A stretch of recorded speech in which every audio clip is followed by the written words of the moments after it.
Hey guys, ছোটরাজ ব্লগে সবাইকে স্বাগতম। ইন্দাসে একটা জায়গা আছে যেটা এখন প্রায় সবাই ভুলে গেছে। আজ আমি এসেছি সেই জায়গায়। সেই জায়গাটা হচ্ছে সিনেমা হল।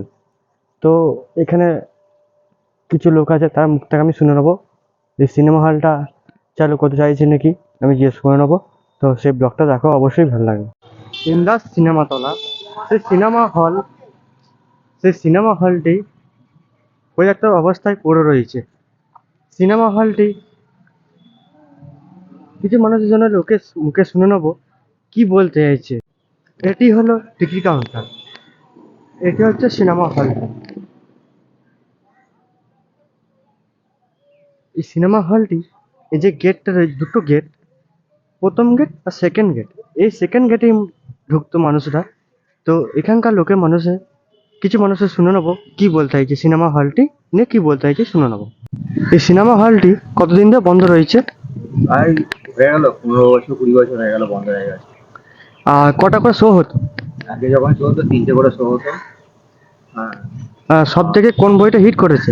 সবচেয়ে বেশি হিট করেছিল প্রথমে লায়লা মজনু ছিল, 3 মাস চলেছিল। তারপরে শোলে, তারপরে বেদের ম্যাচ 6 মাস চলেছিল। 3টে করে শো হতো। আর আগেকার দিনে এইটাই ছিল entertainment, cinema hall. Cinema hall বন্ধ হয়ে যেতে মানুষের গ্রাম বাংলা এন্টারটেনমেন্টটাই পুরো বন্ধ হয়ে গেছে। সিনেমা হলের উপর নির্ভর করে। সিনেমা হলটা আমাদেরই সিনেমা হল। হ্যাঁ, যদি একটা আবার পরে চিন্তা ভাবনা করতো আর কি সরকার, তাহলে হয়তো সিনেমা হল আবার নতুন করে হতো। গ্রাম বাংলা এন্টারটেনমেন্ট বলতে সিনেমা হলটাই ছিল একমাত্র এন্টারটেনমেন্টের জায়গা। তখন 3টে শো হতো, প্রত্যেকই শোই ভর্তি লোক থাকতো।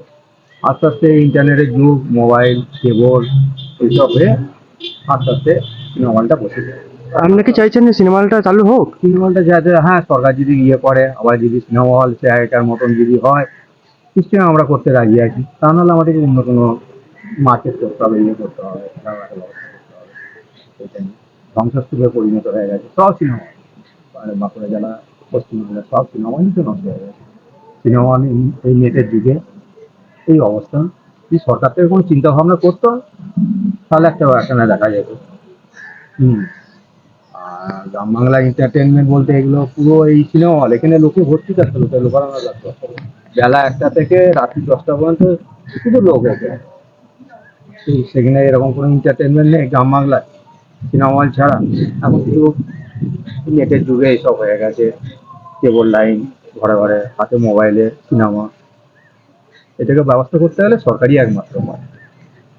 আপনি কি চাইছেন সরকার কাছ থেকে চাইছেন যে চালু হোক সিনেমা হলটি? হ্যাঁ, নিঃসন্দেহে যদি সরকার যদি চালু করতে পারে, ভালোভাবে করতে পারে। এই হচ্ছে এই ইতিহাসে পড়ে আছে, পড়ে আছে সব সিনেমা। আর লোকজন কেমন হতো এখানে? প্রচুর লোক হতো, প্রচুর লোক। বেদের মেজেশনা তো মানে 6 মাস ধরে চলেছিল। সে ভাবা যায় না বেদের মেজেশনা। লাইলা মজনু বাবা চালিয়েছিল তখন, বলেছিল যে আমার 3 মাস চলেছিল। তারপর শোলে, তখন চলে, আমরা তখন অনেক ছোট ছিলাম। সেও 4 মাস চলেছিল শোলে। তারপরে বেদের মেজেশনা, টানা লোক 6 মাস, কি লোক! ভাবা যায় না বেদের মেজেশনা এত লোক হয়েছে। আপনার নাম? আমার নাম সুভাষিস কুন্ডু, বিন্দাস নকলা। এখানকার পাবলিক, তো এনার মুখ থেকে আমি শুনে নেবো সিনেমা হলটাকে কেমন চলতো আগে। সিনেমা হলটা আগে খুব ভালো চলতো। আমার এখানে একটা ছোটোখাটো দোকান ছিল। তো এই সিনেমা হলটা বন্ধ হয়ে যাওয়ার কারণে আর্থিক সংকটে পড়েছি। আমারও একটু খারাপ লাগে। আগে আমরা সিনেমা দেখতাম, খুব ভালো চলতো। হ্যাঁ, এখানকারই লোকাল মালিক চালাতো বা বাইরের মালিকরাও চালাইছে।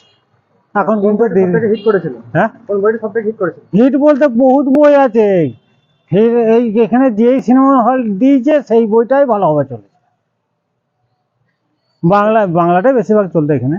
হ্যাঁ, হিন্দির ইয়েটা কম, এগুলো গ্রাম অঞ্চল তো। তা আমরা সিনেমা দেখতাম। আপনার নাম? আমার নাম দিলীপ ধারা। আমার পাশের বাড়ি, মির্জাপুরে বাড়ি। অসংখ্য ধন্যবাদ বলার জন্য। আচ্ছা। যদি আপনাদের ভিডিও ভালো লাগে, অবশ্যই লাইক, কমেন্ট, শেয়ার, সাবস্ক্রাইব করবেন। সাবস্ক্রাইব করে পাশে থাকবেন। এরকম ভিডিও পেতে সাবস্ক্রাইব করে রাখুন। টেক কেয়ার, ভালোবাসা।